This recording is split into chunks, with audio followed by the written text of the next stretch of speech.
Question number 4 और इसे हम असाइनमेंट का क्वेश्चन नंबर 16 कहेंगे. Okay, now go through this question.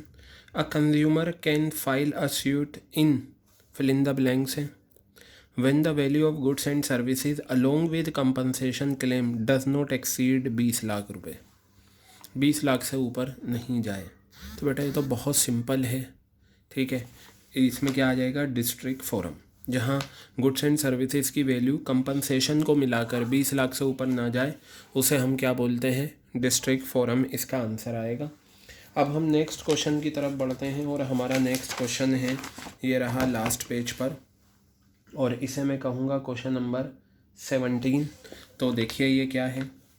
Kalpana started a printing house and purchase a printer from messrs Rangarajan machines private limited for ₹50 lakh. Kalpana ने एक printing house start करा और एक प्रिंटर ख़रीदा रंगाराजन मशीन्स लिमिटेड से 50 लाख रुपए का. अमाउंट कितना है, 50 लाख रुपए का अमाउंट है. एक महीने के बाद मशीन जो है वो इन्फीरियर क्वालिटी की होने लगी. मशीन ने adversely affected the quality of production. Production की क्वालिटी को मुतासिर करा, प्रोडक्शन की क्वालिटी ख़राब हुई.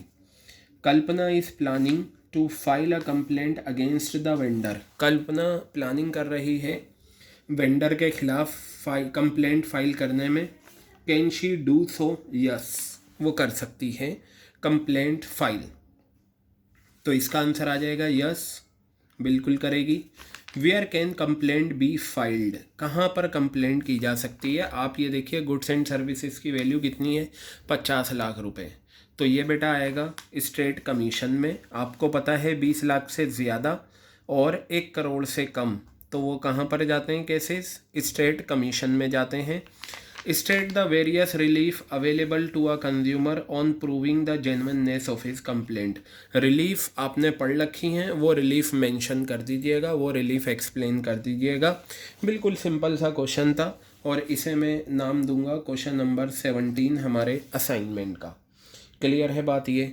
अब चलिए हम कुछ और क्वेश्चंस की तरफ जल्दी से बढ़ते हैं ताकि हमारा ये पूरा हो जाए.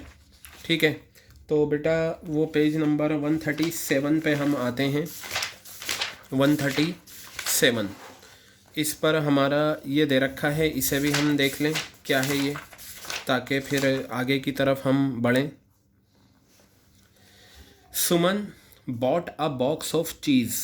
सुमन ने एक बॉक्स, ये बेटा इसे मैं नाम दूंगा क्वेश्चन नंबर 18 हमारे असाइनमेंट का, और ये क्वेश्चन नंबर 18 आ गया. ठीक है, सुमन ने परचेज करा एक बॉक्स चीज़ का reputed brand from a local shopkeeper. Local shopkeeper से एक रेप्यूटेड ब्रांड परचेज करा. ऑन ओपनिंग द बॉक्स, जैसे ही बॉक्स ओपन करा, she found a piece of stone in the cheese. Cheese में एक स्टोन था. She reported the matter to the shopkeeper who forwarded her complaint to the concerned company. ठीक है, within a week the representative of the company visited Suman's residence with an apology and as a replacement offered her a new cheese pack with 4 other varieties of cheese as compensation for inconvenience to her. बताना है सुमन ने कौन सा right अपना exercise करा. ठीक है, कौन सा राइट एक्सरसाइज करा ये हमें देखना है. बेटा सबसे पहले आप ये देखिए, सुमन ने एक बॉक्स परचेज करा चीज़ का.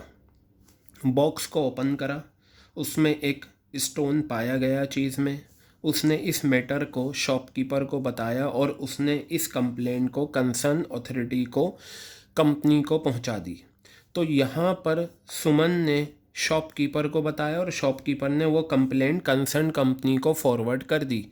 यहाँ पर तो उसने अपना राइट टू बी हर्ड का क्या करा, एक्सरसाइज कर लिया, कंप्लेंट कर दी. एक ही वीक में रिप्रेजेंटेटिव कंपनी का जो है उसने विजिटेड करा, यानी कि आ गया है वो सुमन के रेसिडेंस.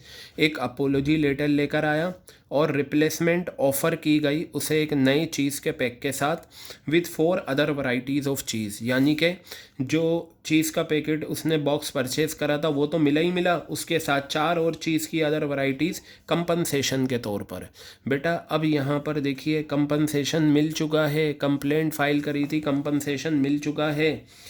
अब आप यहाँ पर कंफ्यूज हो सकते हैं कि यहाँ पर राइट टू बी हर्ड है, राइट टू सीक रेडरेसल है, राइट टू सेफ्टी तो इसमें है ही नहीं, इसे तो छोड़ दें।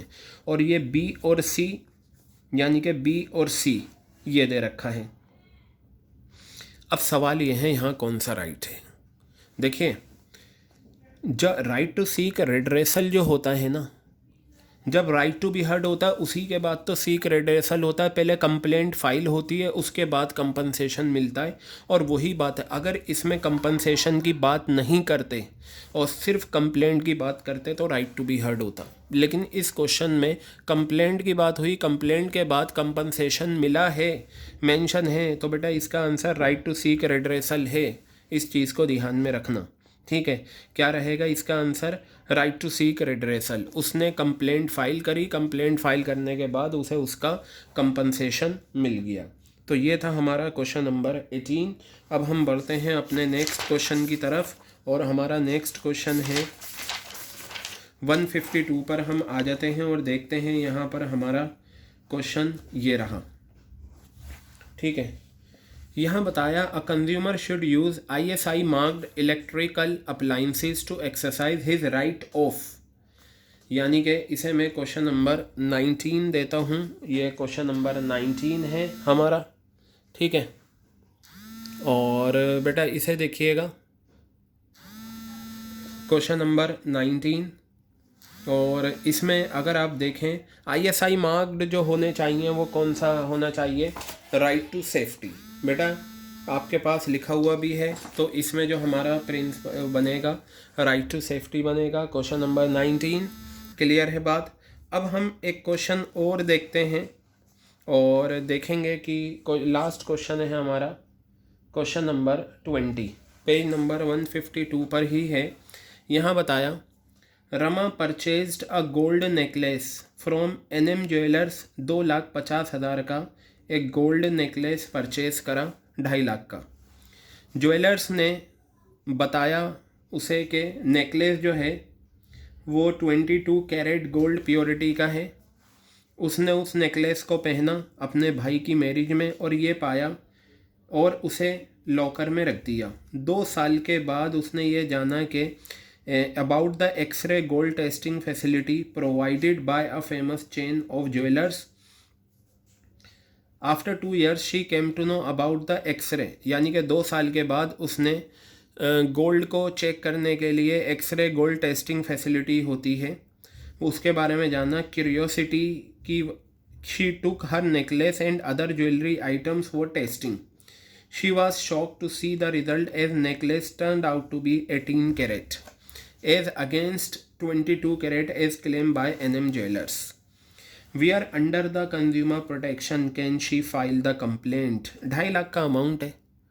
अगर किसी भी अथॉरिटी के पास केस फाइल करना है तो आप अमाउंट देख लो, अमाउंट कितना है, ठीक है। 2.5 लाख का अमाउंट है और 20 लाख तक के अमाउंट जो है डिस्ट्रिक्ट फोरम में होते हैं, तो बेटा इसका आंसर डिस्ट्रिक्ट फोरम आएगा। ये हमारा क्वेश्चन नंबर 20 था। क्लियर हो गई बात। तो बेटा ये हमारे राइट्स ऑफ कंज्यूमर की स्टोरी टाइप क्वेश्चन थे जिनमें आपने काफ़ी कुछ गेन करा, काफ़ी कुछ सीखा।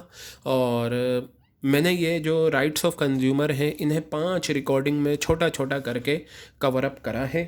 तो इन सारे क्वेश्चंस को बहुत अच्छे से देखना, ये आपके काफ़ी हेल्पफुल रहेंगे आपके स्टोरी टाइप क्वेश्चंस कवर करने में।